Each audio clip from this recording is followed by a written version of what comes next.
At a very basic level, Bitcoin is just a digital file or ledger that contains names and balances, and people exchange money by changing this file.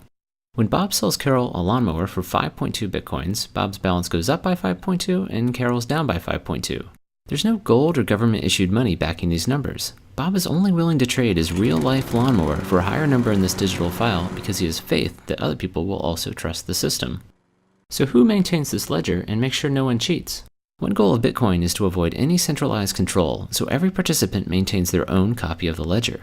One surprising consequence of this is that everyone can see everyone else's balances, although the real system only uses account numbers and not names, so there's some level of anonymity. If everyone maintains their own ledger, how are all the ledgers kept in sync as money is transferred? At a basic level, when you want to send money, you simply tell everyone else by broadcasting a message with your account number, the receivers, and the amount. Everyone across the entire world then updates their ledger. As a quick aside, I'm describing how Bitcoin works for power users, people who help maintain the system. You can also just use the system to send and receive money, though, without maintaining a ledger. If sending money is as simple as creating a message with some account numbers, what's to stop a thief, Alice, from spending Bob's money by using his account number? Like a pen and paper check, Bitcoin requires a kind of signature to prove that the sender is the real owner of an account, but is based on math rather than handwriting. When a new account number is created, it comes along with a private key mathematically linked to that account number. If you've heard of a Bitcoin wallet, these keys are what it holds and are what allow you to create signatures. To create a signature, a private key and the text from a transaction are fed into a special cryptographic function. Another function allows other people to check the signature, making sure it was created by the account owner and that it applies to that specific transaction. Unlike the handwritten version, these signatures can't be copied and reused in the future, as they're unique to each transaction. While the mathematical signatures prove who sent a transaction, they can't prove when it was sent, and this turns out to be problematic. In our traditional banking system, if Alice wrote 2 checks but only had enough money to cover one of them, the bank would pay the first person attempting to cash his check but refuse the second because Alice's account would be empty. So the order of these checks is critical because it determines who should get paid. Unfortunately, order is much harder to determine in Bitcoin, where instead of a single bank, there are individuals all over the world. Network delays might cause transactions to arrive in different orders in different places, and fraudsters could lie about timestamps. 2 recipients might both think their transaction is first and ship a product, effectively allowing Alice to spend money twice. Bitcoin prevents this by providing a way for the entire world to decide on transaction order. As new transactions are created, they go into a pool of pending transactions, and from here they'll be sorted into a giant chain that locks in their order. To select which transaction is next, a kind of mathematical lottery is held. Participants select a pending transaction of their choice and begin trying to solve a special problem that will link it to the end of the chain.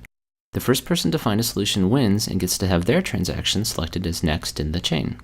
So what's this linking problem? It's based on a special function called a cryptographic hash. As scary as this sounds, it just mixes up its inputs and spits out a number, but it's special because it's irreversible. There's no easy way to start with an output and then find an input that generates it other than by making lots of guesses. And this is literally what people are doing in Bitcoin, feeding this function random numbers until the output meets certain criteria. Besides a random guess, you also input a transaction from the pending pool and chain, which is where the linking part comes in. So the lottery provides a way for the entire world to decide which transaction is next, but the math behind it also helps ensure everyone agrees about past transactions too. Suppose you're joining the network for the first time and request a copy of the transaction chain to get caught up but receive several different versions. Which one should you trust? Ideally, you would trust the one that the majority of people are using, but determining this on the internet is difficult. What would stop a single person from voting millions of times? Bitcoin prevents this by requiring people to solve math problems to vote. This causes each vote to have a cost in computing power, making it unlikely that a single person or group could ever afford to outvote or outcompute the majority of users. The transaction ordering process described before actually provides the voting system. Part of the input to the linking problem is a transaction from the end of a chain, so each guess is effectively a vote for that chain. But how are all the votes tallied? Because the cryptographic hash function has well-defined statistical properties, you can look at any given answer and estimate how many guesses it took to find it, just like estimating how many coin flips it would take to get 100 heads in a row. So the links in a chain not only put transactions in order, but also act as an effective vote tally, making it easy to see which chain most people are using. Finally, how does money get created? Every time someone wins the lottery to pick the next transaction in the chain, new bitcoins are created out of thin air and awarded to their account. Solving these problems is commonly called mining, as this is how money enters the system, but the main purpose of the math is to make sure everyone's ledgers agree. The math simply provides a convenient way to randomly distribute money into the world.